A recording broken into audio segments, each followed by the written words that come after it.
where you had been working as a rabbi, picked up a story on you, and I'd like if the inside they would roll the little clip on you now, if they would.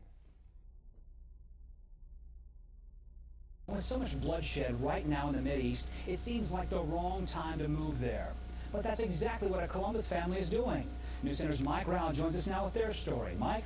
Gabe, this family has no second thoughts about leaving Columbus for Israel. They told me it's a place they feel they must be, even in a time of war. We have some more books over here.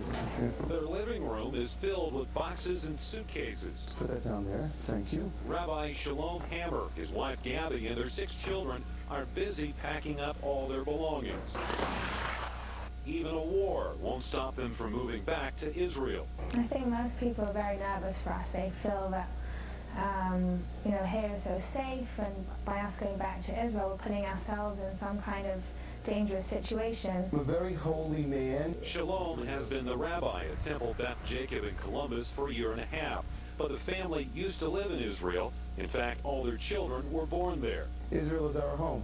We're a Jewish people. The Jewish homeland is Israel. While their friends here in Columbus worry that Israel is too dangerous now, the Hammers say there is no place they'd rather be. Now that there is a war, we feel even more so compelled or impelled to go back to our homeland, to Israel, and to serve as an example for the Jewish community in the world at large to recognize that that's where we belong. They're moving to a small city between Jerusalem and Tel Aviv that so far has avoided rocket attacks from Hezbollah.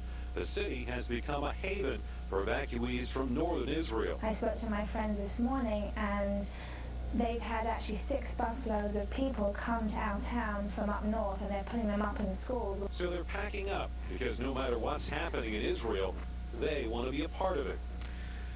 Rabbi Hammer calls this conflict a religious war, part of the ongoing battle between the Jewish people and the Arab world over the fate of Palestine and Israel. I'm Mike Rao, Columbus News Center.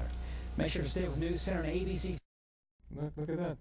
So, Rabbi Hammer, when you moved back, like the little clip on you showed that you moved with your family. Lovely family, by the way. Thank you. I think so too. When I get to see them.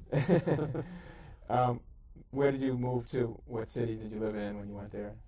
Well, we moved back from Columbus to Beit Shemesh.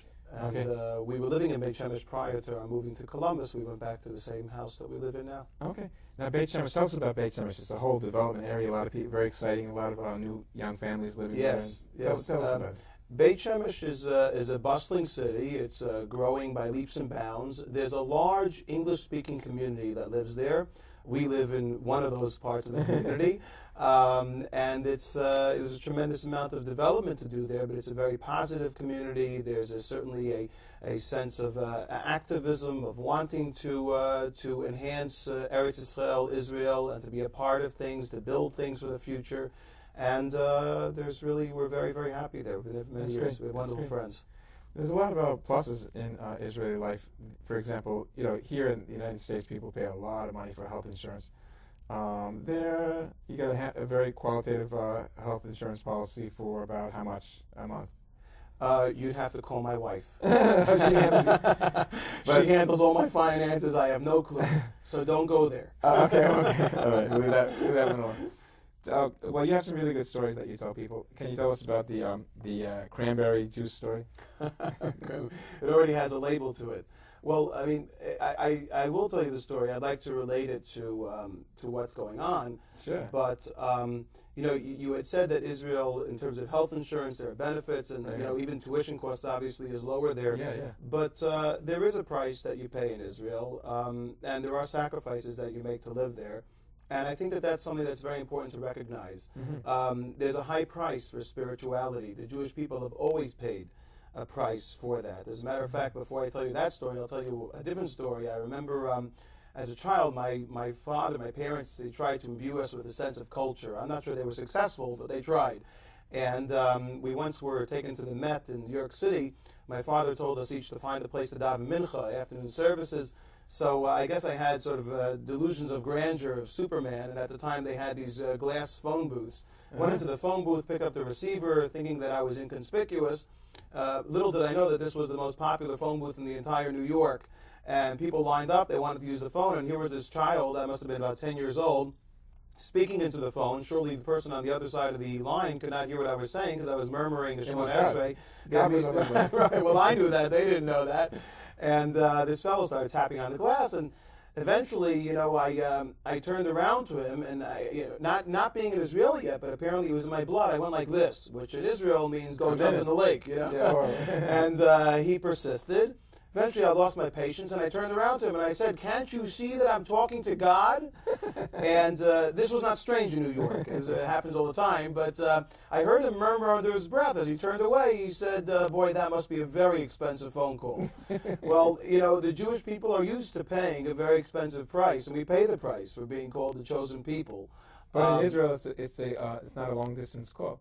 Right, that's true. That's correct. 100%. 100%. We pay the price, but there are benefits to receive of being called the chosen people. So, as far as that story is concerned, I had been on an airplane, and I'll tell you the short version, but basically there was a lawyer sitting next to me, and she was listening wholeheartedly to the fellow next to her.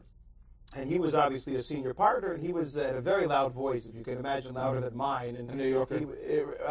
Probably, yes. A high-powered New Yorker who was flying back on an Airbus, a small plane. And he was telling the great deal that he closed that day. And finally, the cocktails came around, and I had asked for a cranberry juice.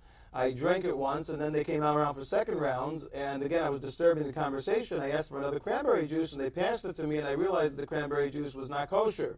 Uh-huh. So I like to say that this being the first transgression that I did in about 10 years, I was in shock. And I obviously wasn't going to drink the juice again, but I was contemplating, should I fake drink it? Because here I disturbed their conversation. Yes. So the girl all of a sudden turned to me without warning, and she said, you drank it once, you might as well drink it again.